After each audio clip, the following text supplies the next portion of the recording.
All right, let's dive right in. We're about to explore a world where you literally can't trust your own eyes. A world of synthetic media that's so good it's completely blurring the line between what's real and what's fake, forcing us to question everything we see. And this isn't some far-off science fiction fantasy.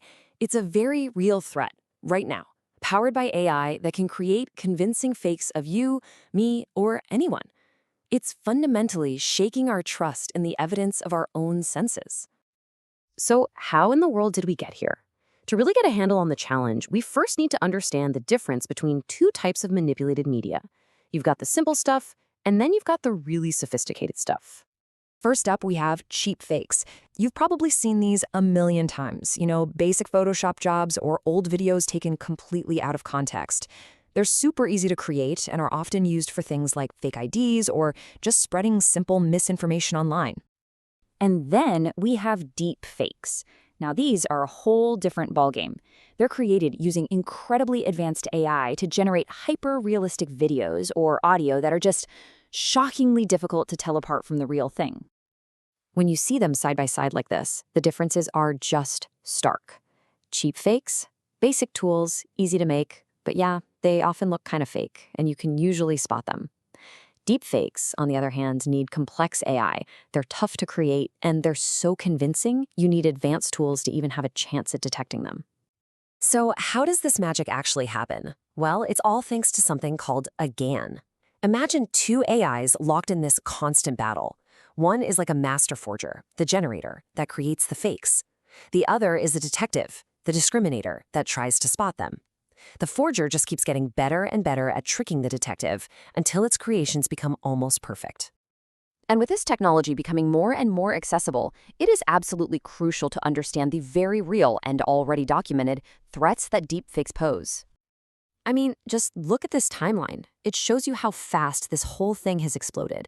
We went from that Obama BuzzFeed video in 2018 to those unbelievably realistic Tom Cruise TikToks in 2021. The level of sophistication has grown exponentially in just a few short years. It's wild. The potential for harm here is just staggering. We're talking about everything from sparking real-world violence with fake videos of politicians to corporate sabotage, where a CEO's voice is cloned to authorize a fraudulent wire transfer. And that's not even getting into the cyberbullying and blackmail on a deeply personal level. But the most common malicious use is, well, it's deeply disturbing. A 2020 report from Sensity AI found that a staggering 90 to 95% of all deepfake videos online were non-consensual pornography, and they almost exclusively targeted women. This isn't some niche problem. It is a massive and growing crisis of digital violence.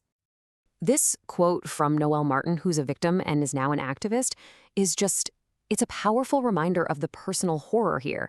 The impact isn't theoretical. It is a devastating violation with lifelong consequences for a person's reputation, their career, and their mental health.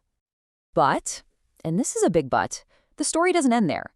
Like any powerful tool, the same AI that can be used for deception also holds this incredible promise for positive, even life-changing applications. So let's explore how this tech can actually be used for good, because it turns out there's a surprising and pretty fascinating upside to all this. Take healthcare, for instance. The potential here is just immense.